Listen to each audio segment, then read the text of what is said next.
Existence is thought.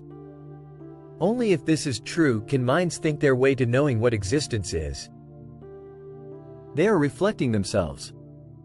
One of the most interesting philosophers is George Berkeley, better known as Bishop Berkeley. He was an Anglican bishop. Berkeley said fascinating things regarding idealism and idiotic things regarding empiricism. Most empiricists are materialists. Berkeley was an idealist.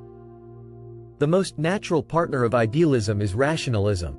Berkeley was an empiricist. Berkeley, in his early 20s, had a profound metaphysical inspiration that suited his religious nature.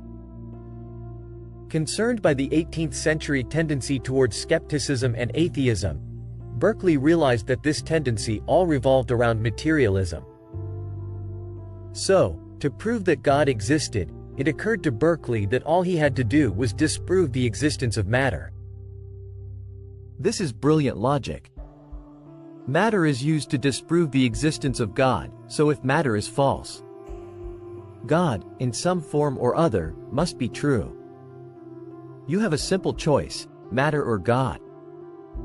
God denotes mind or minds as being the basis of existence. Matter concerns non-mind. If matter is the basis of existence, we are being delusional when we refer to our minds at all. If materialism is true, there can be no mind. Mind is instead a term that refers to material operations in the brain. These material operations end at death. There is no mind independent of matter. Nothing survives death. There is no afterlife. Materialists find the concept of mind as a real entity, independent of matter, superfluous and unintelligible. The more that Berkeley thought about matter, the more he realized that it is the concept of matter that is superfluous and unintelligible. Who needs matter? One thing immediately casts the reality of matter in extreme doubt. That thing is dreaming. In a dream, we encounter what we take to be a solid, material world. Except it isn't. It was invented by our mind. And if that's true of dreams, why shouldn't it also be true of waking reality? Why do we need matter? It's not a case of mind resulting from the material operations of the brain.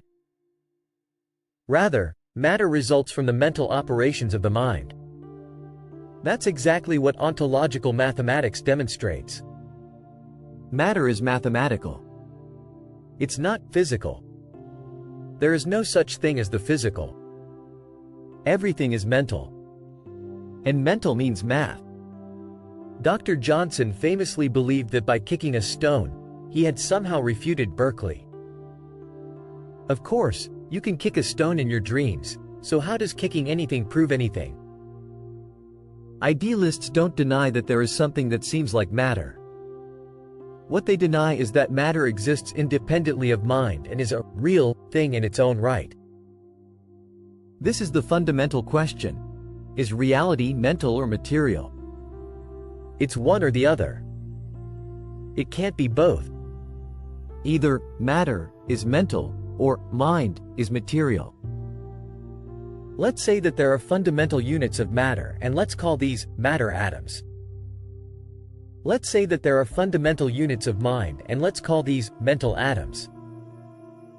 Leibniz called these unit minds, these atomic minds, monads. So, is reality grounded in matter atoms or mind atoms? Science chooses matter atoms. Ontological mathematics chooses mind atoms. Science claims that mind arises from matter atoms. Ontological mathematics asserts that matter arises from mind atoms. Only one of these positions can be correct.